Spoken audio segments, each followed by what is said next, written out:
News 10 is going to go live, okay. Yeah. So we'll wait till 3 and then go. We had 13. There's 14. 14. Yeah. Peace James. Yeah. So he put together 14 things. I know we just, Nate was here and we counted them up, over 14. So, yeah. I'm just going to say over 2,500 bills between you guys. Yeah, please. Yeah. Okay. So.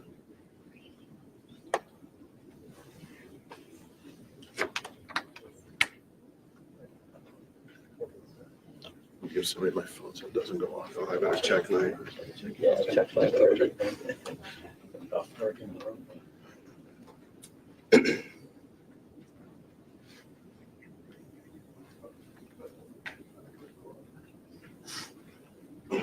It's on silent. All right, is it 3 o'clock, guys? Close enough.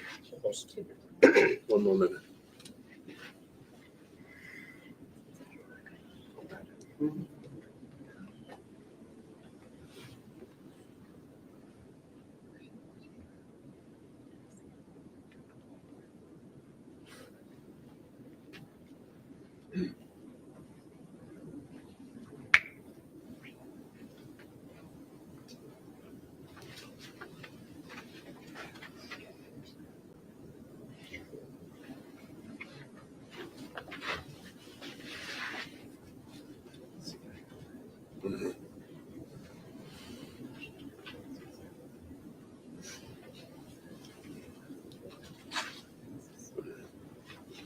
All right, thank you. So, good afternoon. My name is Jim Ritz. I'm the Ontario County District Attorney. I'm here to announce that today we filed an 81-count indictment as it related to the defendant Ronnie Boswell Jr., also known as Spaz, charging with multiple counts of criminal sale of a firearm, criminal possession of a weapon in the 2nd degree, criminal possession of a weapon in the 3rd degree, and a number of drug-related counts, including criminal sale and criminal possession of a controlled substance in the 3rd degree. These charges span crimes that are alleged to have occurred between October 1st of 2024 and January 2nd of 2025, but they stem from a narcotics investigation that began in Geneva in August of 2016. What did you write? 2024. In total, there were 14 firearms purchased and seized. 5 of those qualify as the statutorily defined assault weapon, 13 large capacity feeding devices, and approximately 2,600 fentanyl pills. This started as a quality of life complaint in the city of Geneva, and the Geneva Police Department put together an investigation into that quality of life and identified an individual went by the name of Spaz as the primary contributor or as the contributor and salesperson of a number of drugs. As this investigation grew and Geneva put the effort in, they reached out, and this is a remarkable collaborative effort between Geneva Police Department, the Ontario County Sheriff's Department, the New York State Police, the Bureau of Alcohol, Tobacco, and Firearms, ATF, and the Seneca County Sheriff's Office, as well as my office. As a result, we were able to seize, as you can see before you, a number of firearms that were destined for the streets of Ontario County and taken off the streets and kept off the streets. The collaboration and the work that was done prevented the trafficking of these drugs as well as these guns, and certainly have made our streets safer. I want to be the first to thank the Geneva Police Department for initially putting the effort in, and to the Sheriff's Department, State Police, and ATF for collaborating. Also to our community members who saw something and reached out to the Geneva Police Department talking about this quality of life issue and making sure that they were part of the solution. We want those people to know that that outreach was heard, they are heard, and when they do this, our agencies will follow up and will absolutely take care of them as it relates to these investigations. We want their lives to be better, and we want to make sure that they are safe and that we have safety. Again, the fact that we were able to take these drugs and guns off the street is a remarkable achievement by a number of agencies. Finally, on January 2nd of 2025, there was a buy bust when Ronnie Boswell, also known as Spaz, was taken into custody. He had sold 200 fentanyl pills that day, a semi-automatic rifle, and a large capacity ammunition feeding device, as well as you can see on a number of occasions, the ammunition for those weapons. When he was taken into custody, the buy money was taken from him and secured from him, so we know we have the right person. I know that, again, there was collaboration. I'm going to turn this over to Sheriff Dave Sorencione, who will make some comments as it relates to his agency and the investigation. Thank you, Jim. Sheriff Dave Sorencione with Ontario County, I want to thank you all for being here. I most certainly want to reiterate the district attorney's statements. I want to thank our partners at the district attorney's office, our local, state and federal partners with the Geneva Police Department, Seneca County Sheriff's Office, New York State Police, and ATF for their collaboration, not just on this case, but you know, I have spoken with each of you several times over the last few months on some significant cases that we have been able to bring some of these dealers to justice in different cases. And in each one, I've told you that it's the collaboration and it's the teamwork of members of the Ontario County Sheriff's Office, the Geneva and Canandaigua Police Departments, the State Police, the Seneca County Sheriff's Office. Our investigators are working on the front lines every day to combat this. These are guns and fentanyl that were destined for the streets and the hands of people in this county. It's dangerous. My most sincere thanks to our investigators that work these cases on the front lines every day. They put their lives on the line to purchase and make sure these guns were purchased. Every time we have an overdose where somebody loses their life or they're incapacitated to the extent that they have to go to the hospital, the one common denominator in all of them, fentanyl. That's what's killing people. And for our people to go out and be able to proactively remove 2,600 doses of that before it gets into the hands of our victims on our streets, many of whom are teenagers and young kids who don't know any better, this is a huge win for us. Just my sincere thanks to everybody that worked this case.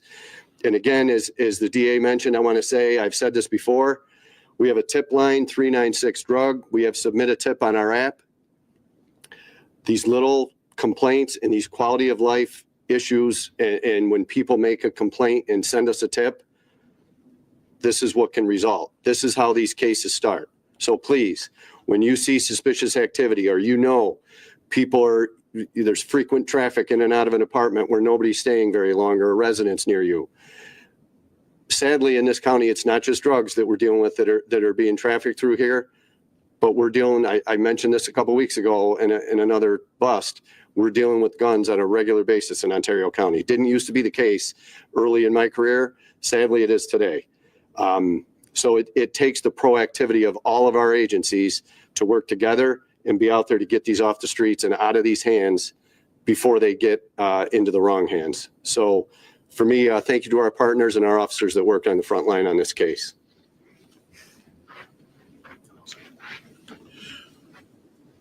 So we'll entertain any questions that you have. Yes, sir. This might be for the sheriff. Where the I mean, he's got a lot of weapons here. Where's he getting them from? Well,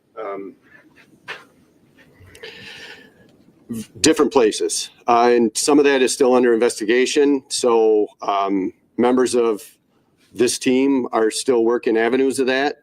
But the fact of the matter is he was able to get his hands on these very easily and was proactively reaching out to the police officers working this case, looking to sell these guns almost on a daily basis. So the investigation continues to kind of work this farther up the chain. but these are out there and readily available. You know, where he was coming from to us with them was Rochester, but there were other origins of them as well. You mentioned that many of these were destined for Ontario County, specifically Ontario County, or do you have reason to believe that they were going elsewhere like Rochester? Well, they were coming from Rochester, but Mr. Boswell believed that he was selling them to people that were working and operating in Ontario County, the vast majority of them. So for him, my point was, is the person that was selling these, he was selling them knowing they were coming to Ontario County. Are you able to elaborate from where in Rochester? Different places that he was operating out of up there in the city. So we also operate out of the city as well? Rochester. Okay. Can you elaborate on what makes some of the items on the table so dangerous? Are they untraceable? Yeah, I mean, what makes them so dangerous is the damage they can do. Like, these are assault rifles, large caliber handguns. There's large capacity magazines. So, you know, you think about how many rounds somebody could get off from one of these guns in a short amount of time. It's going to do a lot of damage to people. And as regularly as these shootings happen in Rochester, there is still a buffer between Rochester and Ontario County. But my point is, it's they're getting closer and closer all the time. And it's our intention to continue to pour whatever resources we need to combat that and get the stuff off the streets before it gets into the hands of drug dealers that tend to, wherever they're from, whether they're our local dealers or they're dealers from Rochester that choose to come into our county and sell their drugs. Either way, we're actively going after these guns and drugs. The other piece, as it relates, obviously the guns themselves are not coming from, you know, gun dealers, from people who hold a license and are allowed to do that. They're street level sales. The other piece is, as you can look at this, he was also selling the ammunition for these weapons, which makes them like immediately usable. And so that's a concern as well when we're taking these and securing them, is that we were able also to buy the ammunition to use the guns immediately. So that's another concern that we had as it related to the danger of these weapons. Were these weapons stolen weapons? Were you able to trace the serial numbers and how did all that work? We're still looking into where the guns came from. Where is he now? Could you talk about the legal ramifications he's facing? Well, certainly. So right now, he's housed at the Ontario County Jail awaiting arraignment. We expect that will be sometime this week on the indictment. There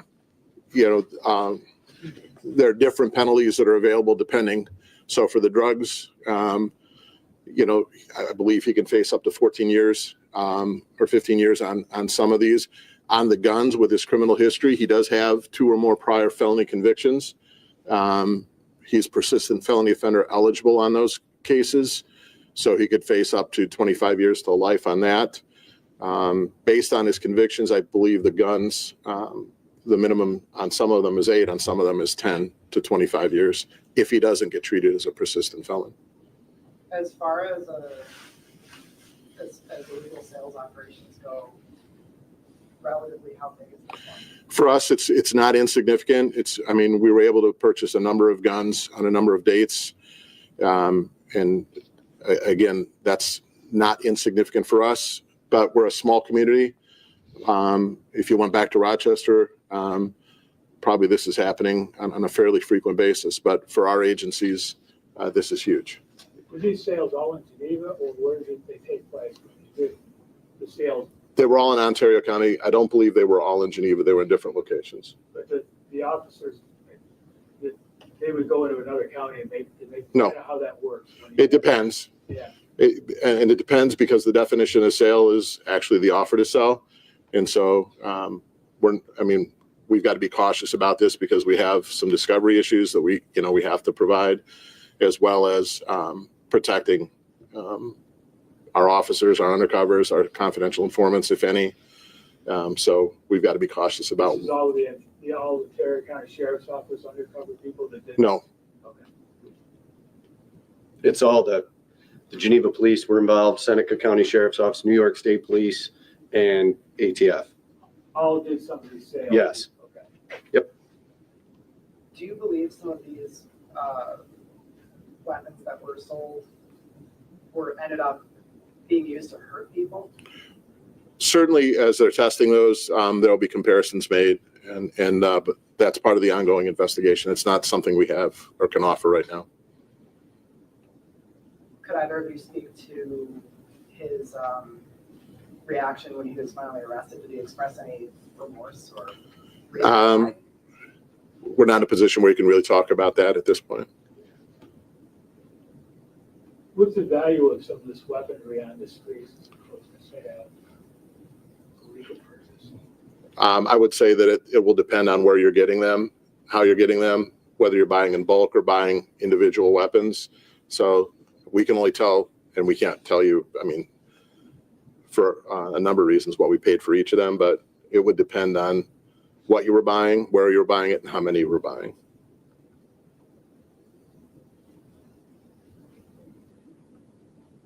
Okay.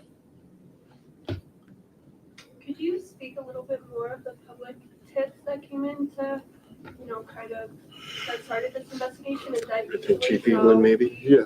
investigations go? Good afternoon, Ron Evelyn, Police Chief for the City of Geneva. Around the fall time of 2024, my office was receiving numerous complaints, mainly focused in the downtown area. And there was a wide range of this, such as loitering, possible open drug use in the public, just a lot of congregating on the sidewalks, things of that nature. To come full circle, he was selling them out of Rochester. How is Geneva connected to this, I guess is what. So the initial investigation that we launched, as that investigation started to unfold, that led us to Mr. Boswell, at which time it kind of expanded. We brought all of our law enforcement partners on board. Where will this case be tried, and what's the next step in the proceeding? It'll be tried here in Ontario County. The next step will be the arraignment on the indictment, which we expect to happen later this week, early next week.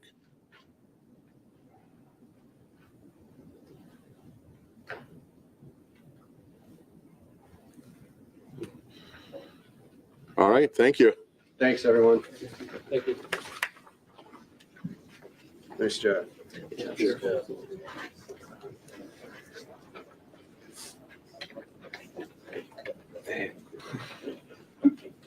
And not to waste everybody's time, but I just wanted to double check on Sure. the sales.